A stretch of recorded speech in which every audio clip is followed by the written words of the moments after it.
మన జీవితాలకు చాలా ఉపయోగపడుతుంది. విష్ణుమూర్తి సృష్టి ఏర్పడ్డాక లక్ష్మీదేవితో ఏదో సరదాగా మాట్లాడుతూ ఇలా కూర్చుని ఇలా అనుకున్నట్టే చెవిలో దేవీ భాగవతంలో ఉంటుంది ఆ కథ, గమ్మత్తుగా ఉంటుంది. ఊరికి చెవిలో ఏదో దురద పెట్టినట్టు అనిపించి ఇలా అనుకున్నట్ట. అందులో గులుగు కనపడింది. గులుగు అంటారు కదా, ఈయన ఉండలేక ఆ గులుగు బయటికి తీసేట. ఆ గులుగు నుంచి వీళ్ళిద్దరూ పుట్టారు. పని లేని పని అంటే అదే. మీకు చెవికి సంబంధించిన డాక్టర్లు ఎవరినైనా అడగండి, ఎప్పుడు చెవిలో గొలుగు మనం తీయకూడదు, వేళ్ళు పెట్టకూడదు, పుల్లలు పెట్టకూడదు. కొంతమంది గుణపాలు కూడా పెట్టేస్తారు మహానుభవం. చేయకూడదు ఆ పనులని చెవి డాక్టర్లు స్పష్టంగా చెబుతారు. నువ్వేం పెట్టక అదే పోతుంది అంటారు. మనకి ఊరుకో బుద్ధి కాదు. ఓహో ఏదో పుట్టేసేసి అగ్గిపొల్ల పెట్టి కెలికేయడం. సిగరెట్ కాల్చే వాళ్ళందరూ అగ్గిపొల్ల ఇటు పెడతాడు. రెండో ఉపయోగం దానికి ఏకక్రియ ద్వ్యర్థిగరి అని పెట్టకూడదు. ఎందుకంటే లోపల ఎర్రగా అయిపోతుంది. డయాఫ్రమ్ అంటారు, లోపల కర్ణభేరి ఉంటుంది, అది పగిలిపోతుంది ఒక్కోసారి. ఈ వేళ్ళు అయితే ప్రతివాడు పెట్టేస్తాడు. ఈ చిటికిన వేలు ఉన్నది అందుకే ఇంక తిప్పడమే. పెట్టకూడదు.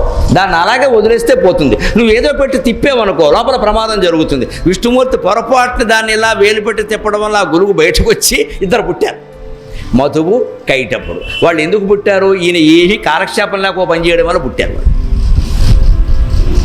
రాక్షసులు అలాగే పుడతారు. ఈయన ఊరుకుంటే వాడు పుట్టేవాడు కాదు. పుట్టాక ఏమైంది? వాళ్ళు పెద్దవాళ్ళు అయ్యారు, బాగా బలవంతులయ్యారు. గాలికి పోయేదాన్ని తెచ్చుకున్నాడు ఈయన. అదో చిత్రమైన కథ. అప్పుడు వాళ్ళు బలవంతులు అయ్యాక ఈయన నవ్వుకున్నాడు. పోన్లే అదవలు చెవులోంచి పుట్టారు, పానీ కాసేపు ఉంటారు. వాళ్ళు ఎందుకు ఉంటారండి? తినగా ఉంటారా? ఆ గురువు లక్షణం. వాళ్ళు ఏం చేశారు? వెంటనేను మేము ఇంత బలంగా ఉన్నాం, మాకు ఇప్పుడు యుద్ధం కావాలి, నా మొత్తం యుద్ధం చేయమన్నారు. అది వాడు గొప్ప. అనవసరపు మనుషులకు ప్రాధాన్యం ఇస్తే ఇలాగే ఉంటుంది. గురువులో పోయేవాడిని పోనీయకుండా మనం తీసి ఒంటి మీద వేసుకుంటే ఇలాగే ఉంటుంది. కంపు అనమాట. మాతో యుద్ధం చేయమన్నారు. ఆయన నవ్వుకున్నాడు. ఇదేవిడు అనవసరంగా పుట్టించాం వీళ్ళని, వీళ్ళు మనతో యుద్ధం చేయమంటారు అని చెప్పి చేశాడు. విచిత్రం ఏంటంటే మధుకైటపులతో 5000 సంవత్సరాలు యుద్ధం చేశాడు. 5000 years వాడు దావలేదు. దాని అంతరం పోవలసిన దాన్ని మనం చంపే ప్రయత్నం చేస్తే ఇలాగే ఉంటుంది, పోతుంది, కర్మేనా అంతే. దాని అంతరం పోయే వరకు నువ్వు భరించాలి తప్ప నువ్వు వేలెట్టకూడదు అనవసరంగా. వేలెట్టాడు ఈయన. మొత్తం 5000 ఏళ్ళు పట్టింది. 1000కి 5000, 1000కి 5000 అయినా సంహరించలేకపోయాడు. చివరికి ఉపాయం కనిపెట్టాడు. ఇది యుద్ధంతో అయ్యే వ్యవహారం కాదు, ఇది అనేక ఉపాయాలు. నైకమాయో మహాశనక మహామాయావి. ఇంతకు మించిన వాళ్ళు లేడు. ఇంకా సదాశివుడికి బ్రహ్మకి ఈ మాయలు తెలియవు, విష్ణువుకి తెలుసు బాగా. అందుకని ఆయన అన్నాడు, ఒరే అబ్బాయి, ఏదో పుట్టారు, ఏదో పెరిగారు, మహాబలవంతులు అయ్యారు, మీ ఇమ్మకడుపు కాల, మీతో యుద్ధం నాకేమిట్రా లేనిపోను గొడవ. అందుకని నేను యుద్ధం చేయలేనురా, నీరసంగా ఉన్నాను, కాసేపు విశ్రాంతి తీసుకుంటానన్నారు. తీసుకో అన్నారు వాళ్ళు. రెస్ట్ ఇచ్చారు, టీ బ్రేక్. 5000 ఏళ్ల తర్వాత అని తర్వాత ఆయనకి మెలకు వచ్చి మామూలుగా వచ్చి, ఒరే యుద్ధం అది వద్దురా, ఏదో పొరపాటును పుట్టించాను మిమ్మల్ని, ఓ పని చేయండి, ఏదైనా వరం కోరుకోండి ఇస్తానన్నాడు. వాళ్ళకి పౌరుషం అండి, రాక్షసులు కదా. నువ్వా మాకు వరం ఇస్తావా?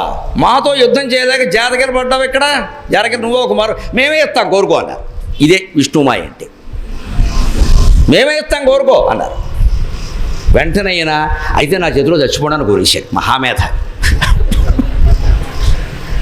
పల్లెటూళ్ళలో సర్పంచ్ ఎన్నికలు జరిగినప్పుడు చూడండి, ప్రత్యక్ష ఎన్నిక కాకుండా పరోక్ష ఎన్నిక జరిగితే 13 మంది వార్డు మెంబర్లు ఉన్నారనుకోండి, అటు 6 ఒక పార్టీ వాళ్ళు ఎవరో, ఒక వర్గం వాళ్ళు ఎవరో ఆ 7 నెగ్గారు అనుకోండి, 7 ఎనమండుగురు. అందులో ఎవరు సర్పంచ్ అవ్వాలనే మాట వస్తుంది. అప్పుడు ఓ 8 మంది ఓ చోట నిలబడతారు. ఎలాగో వాళ్ళే అవుతారు. కానీ 8 మంది నిలబడ్డాక అందులో ఒక ఆయనకు అవ్వాలని ఉంటుంది, కానీ ఆయన అంటే బాగుండదనే, రెడ్డి గారు మీరు ఉండండి బాగుంటుంది, మొదటి నుంచి ఊళ్ళో అన్నీ చేశారు, మీరు ఉండండి అంటాడు. ఈ రెడ్డి గారు ఏమంటాడు అమాయకత్వం వల్ల, లేదండి చౌదరి గారు మీరే ఉండాలంటాడు. సర్లేండి నేనే ఉండిపోతాను అంటాడు. ఈయన అదే తెలియదు ఏంటంటే ఈయనకు ఉండాలని ఉంది ఇక్కడ. ఆ విషయం ఆయన చేత అనిపిస్తే సెటిల్ అయిపోవచ్చు. అందుకని చాలా తెలివిగా విష్ణుమూర్తిలాగా ఓ బాణం వేశాడు ఆయన మీద. రెడ్డి గారు మీరు ఉండిపోండి. ఈ రెడ్లకు మొదటి నుంచి రెడ్డి రాజులు కదా, ఎవడ పొగిడితే చాలు, ఇంకేం అక్కర్లేదు వాళ్ళకి. అందుకే నన్ను పొగిడండి, నన్ను ఉండిపోమని ఆయన స్వయంగా అంటున్నాడు. ఆయన తెలివి ఏమిటో గ్రహించలేక, లేదండి చౌదరి గారు మీరే ఉండిపోవాలి. సరే మంచిదండి, మీ మాట కాదంటే బాగుంటుంది, నేను ఉండిపోతాను. ఇక్కడ నేను కులాలు కేవలం వ్యవహారం కోసం వాడాను, నాకు ఏ పార్టీలు అంటకట్టాలి, కేవలం వ్యవహారం కోసం ఏదో చెప్పాలి కదా. అంతేనండి. సరిగ్గా విష్ణుమూర్తి లౌక్యం ఎక్కడంటే ఇక్కడ. ఎందుకంటే వాళ్ళని చంపాలి, ఇంకో మార్గం లేదు. వాడు సావరు. 5000 కాదు 10,000 ఏళ్ళైనా వాడు సావరు. ఎందుకంటే వాడు అనవసరంగా పుట్టారు, అనవసరంగా పెరిగిన ఆస్తులు ఇంతే, అనవసరపు మనుషులకు ఇచ్చిన ప్రాధాన్యం ఇంతే, సమాజానికి నష్టం అవుతుంది. అందుకే నేను మొహమాట పడకుండా వాళ్ళు పౌరుషానికి నువ్వే కోరుకో అనగానే నేను దేవుణ్ణి నాకు మీరు వరాలు ఇస్తారా అనకుండా వద్దు నా చేతిలో మీరు చచ్చిపోండి అన్నారు. వాళ్ళెంత పౌరుషవంతులు అంటే ఓ నీకింత తెలివి ఉందని మాకు తెలియదయా. అవునులే, గులుక్కింత తెలివి ఉంటే చెవికి ఎంత తెలివి ఉంటుంది. అందుకని పోన్లే చచ్చిపోతాం అని వాళ్ళు ఒక వారం కోరారండి. మమ్మల్ని నీరు లేని ప్రాంతంలో చంపమన్నారు. వాళ్ళు తెలివైన వారు, ఎందుకంటే అప్పుడు మొత్తం ప్రళయం జరమే ఉంది. విష్ణుమూర్తి ఉన్నాడు, వాళ్ళు ఉన్నారు, ఇంకెక్కడ నీరు లేకుండా లేదు అసలు. ఎలాగో చంపలేడని నీకున్న తెలివితేటలు మాకు లేవనుకుంటావా? నువ్వు తెలుగు మీడియం అయితే మేము ఇంగ్లీష్ మీడియం. అందుకని మమ్మల్ని నీరు లేని చోట చంపానా. సరే పోన్లండి అని చెప్పి ఆయన ఏం చేశాడు, ఈ 2 తోడల్ని కూడా అణోరణీయాన్ మహతో మహీయాన్ అణుర్ బృహత్కృశస్థూలో గుణభృన్ నిర్గుణో మహాన్ అధృతస్వధృతస్వాస్య ప్రాగ్వంశో వంశవర్ధనక అని ఆ ఊరువుల్ని 2 మొత్తం వీళ్ళిద్దరూ కూర్చొని ఇంకా పడుకోవడానికి కూడా సరిపడగా మొత్తం పెంచేసాడు. మొత్తం కొన్ని ఇళ్లలో డబుల్ కాట్ మంచాలు ఉంటాయి, 7x7, 8x8, మొగుడింటూ పెళ్ళామని అంత పొడుగు పెంచాడు. ఇంకా మధ్యలో ఓడవడానికి కూడా ఖాళీ ఉండదు, ఇంకా వీళ్ళు దిగడానికే చూడలేదు. పని మనిషి ఎక్కడ మొత్తం ఇల్లంతా మంచం వేసేస్తారు, గదంతా అంత పెద్ద పెంచాడు. 2 మంచాలు వేసాడు, పడుకుంటారు అబ్బాయి అన్నాడు. మిమ్మల్ని చంపడానికి నేను నిశ్చయించుకున్నా, మీరు కోరారు కూడా, మీరు ఇచ్చారు, వరం ఇచ్చారు, మాట తప్పకూడదు. మీరు నీరు లేని చోట చంపమన్నారు, ఇదిగో నా తొడలు ఎంత పొడుగు పెంచా, నాతో చావడానికి మీరు రండి అంటే వాళ్ళెంత సత్యగుణ సంపన్నులు అంటే ఏం లేదు, ఈయన తెలివితేటల ముందు మనం ఓడిపోయాం అని వచ్చి వాళ్ళిద్దరూ ఇక్కడ కూర్చున్నారు. ఇద్దరిని చెరువు దెబ్బ వేసేశాడు అంతే. నారాయణాయ విద్మహే వాసుదేవాయ ధీమహి అయిపోయింది కదా. ఇదే విష్ణవే నమః మధుసూదనాయ నమః. ఆ వ్యాపించే తత్వం లేకపోతే మధుసూదనుడు కాలేకపోయేవాడు. అంటే లోకంలో అనవసరంగా ఉన్న కొన్ని వ్యవహారాలు తెంచుకోవాలంటే మనం మన విస్తృత స్వరూపాన్ని, విశ్వరూపాన్ని చూపించాలి, మన తెలివితేటలన్నీ ఉపయోగించాలి. అవసరమైతే వంగాలి. వాడెవడు మన వరం కోరుకోమనడానికి అనుకోకూడదు. వేలు వంగందే వెన్నైనా రాదు. వెన్న తినాలంటే ఏం చేయాలంటే నువ్వు చెంచే పెట్టు, గరిటె పెట్టు, తినలేవమ్మా. వెన్న తినడానికి మన పూర్వులు కనిపెట్టిన, ఆడవాళ్ళు కనిపెట్టిన గొప్ప ఉపాయం ఏమిటంటే ఈ చూపుడు వేలు ఇలా వంచితే ఒక్కసారి వెన్న గిన్నెలో పెట్టావంటే 1/2 kg వెన్న వచ్చేస్తుంది మింగి ఒక్క దెబ్బ. అంతేగా నేను ఎవరి దగ్గర వేలు వంచనని వేలు ఇలా పెట్టావనుకో, వేలంతా వెన్న అంటుకుంటుంది కానీ నీకేం రాదు, నాకుతూ కూర్చోవాలి ఇక్కడ. ఏ వస్తువునైనా వెన్న మెత్తడిది, చాలా మెత్తడిది. అంత మెత్తటి వెన్నని తినాలన్నా వేలు వంగాలి కదా. అదే సామెత, వెన్న తినాలంటే వేలు వంగాలి, వేలు వంగంది వెన్నైనా రాదు. అంచేత ఎంత మెత్తటి వాటి దగ్గరైనా ఒక్కోసారి మనం వంగాల్సి వస్తుంది. వంగుడు ఏం పర్వాలేదు, ప్రమాదం లేదు, అంత అహంకారం ఎందుకు? నీకు పని కావడం ముఖ్యం కదా, నీకు పని అవ్వడం ముఖ్యం కదా. నీకు పని అవ్వడం ముఖ్యం, ఇంకో రకంగా ఉంటే కుదరదు. అక్కడ నేను మొన్న విజయవాడలో స్వయంగా ఎదుర్కొన్నాను ఇబ్బంది. నన్ను ఈ మాట కాపాడింది నన్నే. నేను అవధానం చేస్తున్నా, ఒక ఆయన ఇంత దాండట్టుకొచ్చాడు, పెద్ద గజమాల. అక్కడ నిలబడ్డాడు, ఎదురుగా అక్కడ నిలబడ్డాడు. నేను చూశాను, కళ్ళు చింతనిప్పుల్లా ఉన్నాయి. ఎందుకుంటాయో మీరు ఊహించండి. ఫుల్గా వేసేసాడు. అనుమానం వేళ నేను కనిపెట్టేసారు, అయ్యి బాబోయ్ అనుకున్నాను. నేను నుంచుని కదలట్లేదు. నేను అవధానం ఓ పక్క, ఉపన్యాసం కాదు ఇది, చాలా శ్రద్ధగా చేయాలి, ధారణ చేయాలి. ఎవరో పద్యాలు చెప్పంటారు, అప్పటికప్పుడు చెప్పాలి. నానా గొడవలో నేనుంటే ఇలా నుంచున్నాడండి. కార్యకర్తలు వచ్చారు, ఈ దండ ఆయనకి వేస్తే కానీ నేను ఎలా అంతే చెప్తున్నాడు, మాట్లాడట్లేదు. మళ్ళీ ఎంత మౌనమో మహర్షి. ఇప్పుడు పూర్తిగా వేసేసాడు కదా, అందుకని మహర్షి అయిపోయాడు. ఇలా పట్టు చెప్పిన వింటలేదు. వాళ్ళు ఏం చేయాలో తెలియక నేను ఏదైనా మైకులో తిట్టేస్తానేమో, కోప్పడతానేమో అని కార్యకర్తలు భయపడుతున్నారు. వాడు ఇలాగే నుంచున్నాడు. నేను అక్కడికే అన్నాను, ఈ దండలు ఇవన్నీ నా కష్టం ఉండవు. మా అమ్మగారు పోయిన తర్వాత నేను ఎప్పుడో కాశీలో వదిలేసాను పెట్టి నేను పూలదండ వేయించుకోవట్లేదు, ఎవరు నాకు వేసే ప్రయత్నం చేయకండి అని ఆయన గ్రహించుకుంటాడేమో. లేదండి ఇలాగే నుంచున్నాడు. అబ్బే తిరుగులేదు, ఇంకా దేవుడు దిగి రావాల్సిందే. నుంచునేవాడు ఏదో చెబుతుండ, నేను గ్రహించా. నాకు వెంటనే విష్ణుమూర్తి గుర్తించాడు, వీడికి మనం వంగాలి కానీ వాడు మనకి వంగాడు, లేకపోతే సభ అంతా పాడుగుతుంది. అందుకే నేనే ఓసారి నేను కూడా ఇలా సౌజ్ఞ చేసి నేను కూడా వేసేసిన వాళ్ళేగా నటించి, లేకపోతే అలాంటి భాష కానీ వాడికి అర్థం కాదు, అందుకే నటించి నేను వస్తా నువ్వు ఉండమని చెప్పాను. వాడు ఆశ్చర్యం అండి, ఎంత భక్తి అంటే తర్వాత గంటకి పూర్తయింది నా ఉపన్యాసం. పైగా బయట హోరున వాన, అంత వానలోనూ ఆ దండ పట్టుకుని నిలబడ్డాడండి. భక్తి అంటే భక్తి, ఇంకా రాక్షస భక్తి అంటారు దీన్ని, మామూలు భక్తి కాదు ఇది, రాక్షస ప్రేమ. నిలబడ్డాడు అలాగా. నేను వస్తాను ఉండమా, ఇప్పుడు మధ్యలో లేచి వేయించుకుంటే ఇబ్బంది ఉంది కదా, అందుకని ఉన్నాడండి అలాగే. అస్సలు స్టాండర్డీస్ వెళ్ళ అటెన్షనే, ఢిల్లీ మాస్టర్ చెప్పినట్టే అలా ఉండిపోయాడు. ఇంకా నేను అవధానం మొత్తమే వెళ్ళాక అని వేసేసి కాళ్ళ మీద పడిపోయి, గురుగారు మీరు మాకు దేవుడు, నువ్వు ముందు ఇంటికి వెళ్ళిపోయినా దేవుడు కదా. ఇప్పుడు ఏం చేస్తాడు అని బెంగ. ఏం చేయాలి? అటువంటి వాడితో మనం గొడవ పడతామా? వాడు ఏదో అంటాడు లేనిపోను గొడవ, ఒకటి వీడియో ఒకటి ఉంది అక్కడ, ఇక అక్కడి నుంచి గరికపాటి వారి సభలో గొడవ అని ఎవడో పెడతాడు అక్కడ నెట్లో.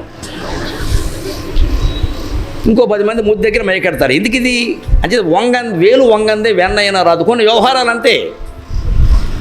అదే విష్ణువు కాబట్టే మధుసూదనుడు కాడు. విష్ణవే నమక మధుసూదనాయ నమక త్రివిక్రమాయ నమక వామనాయ నమక. త్రివిక్రముడు ఆయనే, వామనుడు ఆయనే. వామనావతార కథ. 3 అడుగుల నేల కోసం 3 అడుగుల బ్రాహ్మణ కుమారుల్లో వచ్చాడు. బలిచక్రవర్తి దగ్గర నుంచున్నాడు. ఏం కావాలండి, మీకు ఏం కావాలో అది ఇస్తాను అంటే, నాకేం వద్దయ్యా, కేవలం 3 అడుగుల నేల చాలు దానం ఇవ్వమన్నాడు. బలిచక్రవర్తికి అహంకారం వచ్చింది. సాత్విక అహంకారం అంటారు దీన్ని. అహంకారం 3 రకాలుగా ఉంటుంది. సాత్విక అహంకారం, రాజసాహంకారం, తామసాహంకారం. ఓ బండబూతులు మాట్లాడడం, తొడగొట్టి మాట్లాడడం, నానా గొడవ చేయడం, వీధుల్లో తాగేసి మాట్లాడడం, ఇదంతా తామసాహంకారం. రాజసాహంకారం అంటే రాజకీయాల్లో ఉంటుందండి. అలాగే దానంలో కూడా ఒక్కోసారి ఉంటుందండి. ఒక్కోడు దానం ఇయ్యడు, కానీ వాడి దగ్గరికి వెళ్ళి, పక్క వీధిలో రెడ్డి గారు ఇచ్చారండి ఏ బాబు అంటే, ఆయన ఇచ్చాడా, మనం ఇవ్వకపోతే ఎలాగా, ఆయన ఎంత ఇచ్చాడు 10,000, నేను 15,000 ఇస్తా అంటాడు. అదే రాజసాహంకారం. ఆయన ఇవ్వకపోతే ఈయన ఇవ్వడం. అందుకే కార్యకర్తలు చాలా తెలివిగా ఆయన ఇచ్చిన విషయం వీళ్ళకి చెప్తారు. వీడు ఎందుకు ఇచ్చాడు, ఆయన ఇవ్వబట్టి ఇచ్చాడు, ఆయనకంటే ఎక్కువ పేరు కోసం. ఇది రాజసాహంకారం. దాని ఫలితాలు దానికుంటే వదిలేయండి. సాత్విక అహంకారం అంటే అది కాదు. మనుషులు చాలా ప్రశాంతంగా ఉంటారు, ధీరంగా ఉంటారు, గంభీరంగా ఉంటారు, కానీ లోపల ఉండే భావన ఏమిటంటే, నేను చేయకపోతే ఏముంది అసలు, ఇది మొత్తం ఈ ఊళ్ళో ఎవరికైనా భక్తి జ్ఞానమా, వల్లకాడ వశనపురమా, మనం లేకపోతే. ఈ మాట పైకి అంటాం, మళ్ళీ ఎవరన్నా అంటే మాత్రం మనదేం లేదండి అంటాడు, కానీ లోపల అంతా ఉంది. ఇది సాత్విక అహంకారం. బలిచక్రవర్తికి అది ఉంది. అందుకే ఆయన 3 అడుగుల నేల అడగగానే, ఏమిటండి 3 అడుగుల నేల, నాకు అవమానం, హాయిగా ఏం కావాలో తీసుకోండి. వరచేలంబుల మాడలో ఫలములో వన్యంబులో గోవులో, వరచేలంబుల మాడలో ఫలములో వన్యంబులో గోవులో, కరులో కంచనము నికేతనములో గ్రామంబులో భూములో, హరులో రత్నములో రథంబులో విశిష్టార్థంబులో కన్యలో, కరులో కంచనము నికేతనములో గ్రామంబులో భూములో, ధరణీ ఖండము కాక ఏమడిగదో ధాత్రీ సురేంద్రోత్తమ. నీకు బట్టలు కావాలా, డబ్బు కావాలా, ఇవన్నీ మామూలేనండి. పోనీ బ్రహ్మచారి కుర్రాడు అడగచ్చు, అవి పర్వాలా. హరులో గుర్రాలు కావాలా, రత్నములో రత్నాలు కావాలా, రథంబులో రథాలు కావాలా, కరువులో ఏనుగులు కావాలా. ఏనుగులు గుర్రాలు 3 అడుగుల కుర్రాడు ఏం చేసుకుంటాడండి? ఈయన ఏమైనా జ్ఞానం ఉందా అసలు? దేశాన్ని పరిపాలించేవాడు మాట్లాడే మాటేనా ఇది? 3 అడుగులు 7 ఏళ్ల వయస్సున్న బ్రాహ్మణ అబ్బాయి నీ దగ్గరికి వచ్చి, చదువుకునే విద్యార్థి, నాకు దానం ఇయ్యవయ్యా అంటే, ఓ పలక ఇచ్చుకో, ఓ బలపం ఇచ్చుకో, ఓ పంచ 2 జతల బట్టలు ఇచ్చుకో, లేదా మధ్యాహ్న భోజనం పెట్టుకో, అందులో కోడిగుడ్డు కూడా ఇచ్చుకో కావాలంటే. ఇవన్నీ మానేసి వాడికి ఏం కావాలో చూడడం మానేసి, నీకు ఏనుగులు కావాలా, ఏనుగు తొక్కితే వాడు పనికొస్తాడా? నీకు గుర్రాలు కావాలా, గుర్రం ఎక్కితే పనికొస్తాడా? గుర్రం ఎక్కడం అంటే వేరే అర్థం కూడా ఉంది. గుర్రం ఎక్కితే పనికొస్తాడా? అంతేకాదు, కన్యలో అమ్మాయిలు కావాలి. ఇదేంటి అమ్మాయిలను ఇస్తావా? వాడు చెడిపోవడం, చదువుకునేవాడికి అమ్మాయిలను ఇస్తే ఏమిటా మాటలు? దీన్నే అహంకారం అంటారు. ఇంకా అది ఎంతవరకు వెళ్ళిపోయిందంటే, ధరణీ ఖండము, నేను చాలా పౌరుషవంతుణ్ణి, అవసరమైతే చెప్పు, నా రాజ్యం అంతా నీకు ఇచ్చేస్తా, నీకు ప్రజలు పనిగట్టుకుని నువ్వు పెద్ద వంశంలో పుట్టావు కదా అని నీకు రాజ్యాధికారం ఇస్తే, దీన్ని తీసుకెళ్ళి మొత్తం 7 ఏళ్ల కుర్రాడికి అప్పగిస్తావా? వాడు గోడికాయల్లో పెట్టేస్తే దీన్ని ఆటలో. ఇదండి కనిపించిన అహంకారం. బలిచక్రవర్తిని భక్తుడు అనొద్దు, సాత్విక అహంకారం కలిగిన వాడు. ఆ అహంకారం ఎక్కడుంటుందండి? మీరు ఆలోచించండి. అహంకారమేనా, అభిమానమేనా, అన్ని భావాలు కూడా మన మనస్సులో ఉంటాయి, మెదడులో ఉంటాయి. మెదడు ఎక్కడుందండి? బలిచక్రవర్తికి శిరస్సులో ఉంది. అందుకని ఆయనకి అక్కడే పాదం పెట్టాడు, ఆ అహంకారం పోవడం కోసం. భగవత్పాద స్పర్శ కలగగానే ఆ అహంకారం పోయింది. మనకి ఎవరికైనా విష్ణుమూర్తి ప్రత్యక్షమైతే ఆయన పాదం పెట్టడు, ఒకవాడు పెడితే మోకాల మీద పెడతాడు. ఎందుకంటే మన మెదళ్ళు అక్కడే ఉంటాయి. మెదడులోనే కదా అహంకారం ఉండేది, అందుకే మెదడు మీద పెట్టాలి. మెదడు ఇక్కడ ఉంది కాబట్టి వాడికి అక్కడ పెట్టాడు, మనకి ఇక్కడ పెడతాడు. కథ అర్థం కాని వాడు ఏమంటాడు? కమ్యూనిస్ట్ అయితేను, అబ్బబ్బే బలిచక్రవర్తి ఏమో రాక్షసుల రాజ్యం అండి, దాక్షిణాత్య ప్రజలండి, విష్ణుమూర్తి ఏమో ఉత్తరాది వాడండి, ఆయన వచ్చి ఈయన కిందకి తొక్కేసేయండి, అంత తొక్కేస్తే తొక్కివేయబడేవాడా బలి? అజ్ఞానం లేకుండా మాట్లాడడం. కథ వెనకాల ఉండే తాత్వికత అర్థం చేసుకోవాలి. భాగవతం పురాణ కథలన్నీ కూడా వేదాలలో ఉండే విశేషాలను అర్థం చేయడం కోసం రూపకల్పన చేసి మనకు అందించారు. కానీ అవన్నీ మొత్తం చారిత్రకంగా పక్కాగా ఓ చోట జరిగిపోయాయని విచిత్రపు వాదనలు చేయకూడదు, మూర్ఖత్వం అంటారు దాన్ని. ఆ కథ తత్వం గ్రహించుకో, విషయం వదిలేసి అంతే. ఇంకా గజేంద్ర మోక్షం ఎక్కడ జరిగింది, బలిచక్రవర్తి కథ ఎక్కడ జరిగింది అని పారిపోయి అక్కడ నువ్వు పువ్వు ఆకు పెట్టేస్తే ఉపయోగం ఏం లేదు. ఇక్కడ కథ తెలుసుకో.